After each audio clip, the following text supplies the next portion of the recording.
Hello everyone, hope you all doing well and welcome back to another vlog, another long day, another long flight. Today I'll be flying you all from London to Mumbai with a flight time of about 9 hours and 15 minutes. Estimated scheduled departure is around 15 minutes past 12 noon. Well, it was a very short layover and most of the time was spent sleeping. Moreover, the inbound flight from Mumbai was an early morning departure and it was quite hectic. Anyways, I managed to rest well, quickly ran through all my flight documents, started packing things and I was up and about on my way to Mumbai. Whenever we are departing out of Europe or Gulf, our reporting time is about 1 hour 15 minutes before our scheduled departure time. And in case if you are doing a domestic flight, our reporting time is roughly about 1 hour. And in case if you are doing an ultra long haul flight, the reporting time is roughly about 1 hour 30 minutes before scheduled departure time. As I was down slightly early and I was waiting for rest of my crew, I thought I'll quickly run through rest of my paperwork, and this really makes things easy during briefing at the airport. We reached the airport in about 10-15 minutes, completed our briefing, quickly checked in, and it was a pretty long walk for us to reach the aircraft. Well, this is one among the biggest airports I've ever been to. It has got about 5 terminals and completely decked up with top brands. Comparatively, another big airport which I can think of is the Hong Kong International Airport. And in case if you guys are planning to visit these airports in near future, make sure you're fully loaded and make sure you reach the airport well in time. Talking about shopping, there's this major misunderstanding. Since we travel often, people generally think we can buy whatever we want, how much ever we want, and we can ship it back to India, which is not the case.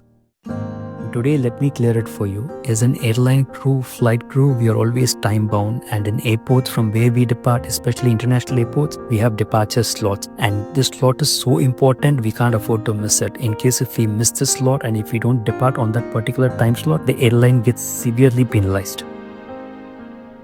The second major reason is your customs entitlement. As an airline crew, as a flight crew, your customs entitlement is way more restrictive when compared to a person traveling as a tourist.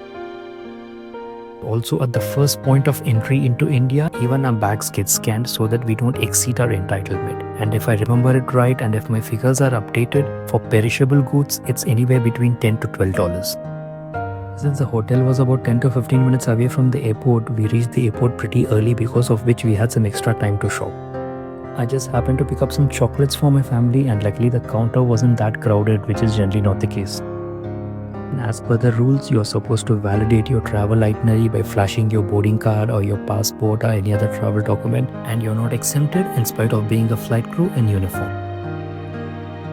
Finally, we have reached the aircraft and we roughly have about 50 minutes for departure. Generally, 45 to 50 minutes is a good time to reach the aircraft so that you don't have to rush through your pre-flight departure checks in the cockpit. Once you reach the cockpit, it generally takes anywhere between 25 to 30 minutes to program your computers, complete your checks, and to set the cockpit for the flight. After setting the cockpit up, you proceed for your pre-flight external inspection to make sure everything is in place, and just in case if you notice anything unusual, that needs to be brought to the notice of the engineer. This was our actual taxi routing of the aircraft from the passenger terminal to the runway. Though it was looking smooth, simple and continuous, it wasn't the case. We taxied for about 35 to 40 minutes before we got airborne. Finally, we parked around 42 minutes past 2 am, and by the time we finished our post-flight paperwork and got into the terminal to pick up our bags, it was roughly around 30 minutes past 3 am. As I was awake the whole night, I was completely drained, and I was glad to see my pickup already waiting for me, and we headed straight to the hotel, which was roughly about 10 to 15 minutes away from the airport. By the time I checked in, it was already 4 am, and it was the holy month of Ramzan, so I intended to fast the next day. Instead of heading to the room, I straight away went to the lounge where there was a small buffet setup. The room that I was allotted was on the 2nd floor, and this lounge where the buffet setup was on the 6th floor, and trust me, it was quite a walk, especially when I was exhausted. The moment I entered the lounge, I was quite surprised to see a bunch of people having their food. Though it was not a fancy buffet, it was very kind and generous of these people to have a setup that too this early in the morning. Buffet had some omelets, boiled eggs, cut fruits, salads, rice and chicken, which was very subtle but quite a filler.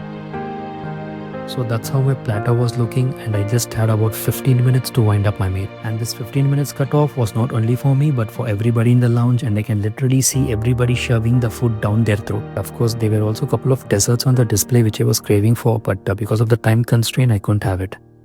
Finally having a proper meal, I was just dragging myself to the room with no energy left in me. And trust me, there's nothing like having a proper Indian meal. Well, whenever I'm abroad, I always prefer trying the local cuisine, but I always have a special craving for this Indian meal. So that's all for today, guys. And if you really like my vlog, do like, share, comment, and subscribe. I'll see you all in the next one. Till then, God bless, stay blessed. Bye bye.